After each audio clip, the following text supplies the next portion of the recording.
ఈ రాష్ట్రంలో నిజంగా ప్రజాస్వామ్యం అనేది ప్రమాదకర పరిస్థితుల్లో ఉంది. ఇది చెప్పడానికి నిన్నటి గుడివాడ ఘటనే ఒక కళ్ళ ఎదుట కనిపిస్తూ ఉన్న సాక్ష్యం.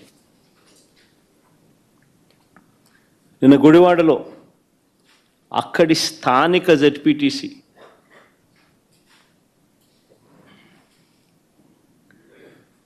కృష్ణా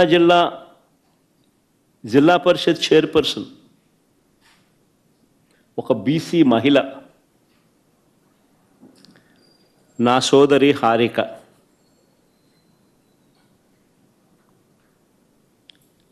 ఈ టీడీపీ సైకోలు అనాలనో, చంద్రబాబు నాయుడు గారి సేడిజంలో భాగస్థులైన సేడిస్టులు అనాలనో కానీ, ఈ టీడీపీ సైకోలు కర్రలతో, రాళ్లతో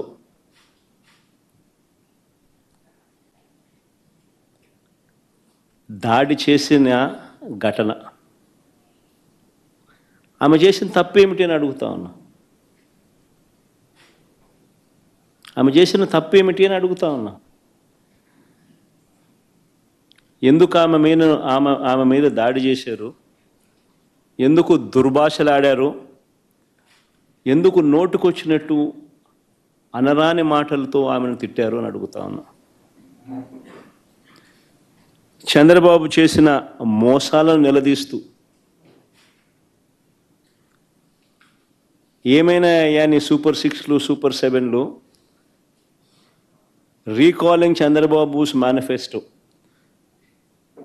చంద్రబాబు నాయుడు గారి మేనిఫెస్టోను గుర్తు తెచ్చుకుంటూ అనే కార్యక్రమంలో పాలుపంచుకుంటూ, చంద్రబాబు నాయుడు గారిని ఈ సంవత్సర కాలంలో జరిగిన నష్టం, మా ప్రజలకు, మాకు, మా వాళ్లకు ఇంత నష్టం జరిగింది అని చంద్రబాబు నాయుడు గారిని ప్రశ్నించే ఈ కార్యక్రమం ఏర్పాటు చేస్తే ఆ కార్యక్రమానికి వెళ్తూ ఉందాము.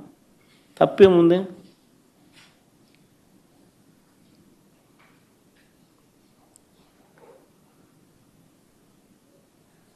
సాయంత్రం 5 గంటలకు మొదలైంది ఈ మీద దాడి. దారిలో పోతా ఉంటే కారును అడ్డగించినారు. 5 గంటలకు మొదలైతే 6:30 వరకు ఈ దారి కొనసాగింది. ఆమెను కారులో కూర్చోబెట్టి, ఆమె భర్తను కారులో ఉంచి, కారులో ఉండగా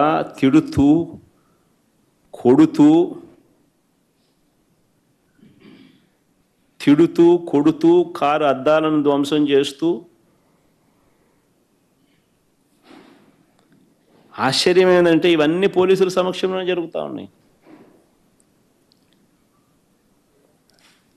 పోలీసులు ప్రేక్షక పాత్ర పోషిస్తూ ఉన్నారు.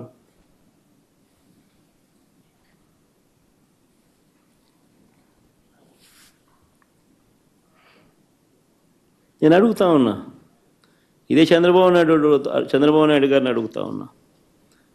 ఒక బీసీ మహిళ, ఆమెకు ఆత్మగౌరవం లేదా? ఇంతమంది కలిసి,